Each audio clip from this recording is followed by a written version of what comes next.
Soap நல்லா இருக்கு. இப்ப 5 டேஸ்க்கு பிறகு ஒரு கிழமைக்கு பிறகு தானே தெரியுமா சொன்னீங்க. இப்ப நான் யூஸ் பண்ணி இப்ப கிட்டத்தட்ட ஒரு 4 நாள் தான் ஆவுது. ஆனா, அது இந்த போட்டு நான் முந்தி இருந்ததுக்கும், இந்த 4 நாள் யூஸ் பண்ணதுக்கும் பரவால்ல. கொஞ்சம் அந்த ஷைனிங் ஆயிருக்கிற மாதிரி.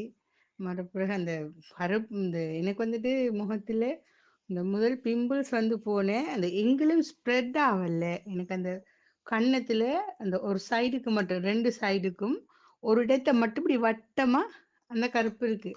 அந்த இதுக்கு தான் நான் கேட்டேன். அப்ப அதில வந்துட்டு பார்த்தா, அது கொஞ்சம் குறைஞ்ச மாதிரி தான் இருக்கு. இப்ப இன்னும் கிழமை இப்போது எனக்கு தெரியும். அது உடனே சோப் முடியலையும் இல்லையே. அப்ப எப்படியும் இப்படி ஒரு நாளைக்கு எப்படியும் 3 டைம் நான் யூஸ் பண்றேன். அப்ப முதல் இருந்ததுக்கும், இப்ப இருந்ததுக்கும் கொஞ்சம் பரவாயில்லைன்னு தான் சொல்லணும். அப்ப அந்த சோப் முடிய கிட்டவா தான் விளங்கும். அந்த பூரணமான கம்ப்ளீட் எப்படி ஆகியிருக்குன்னு. சரியா? நல்லா தானே இருக்கு. பிரச்சனை இல்ல. பிறகு அந்த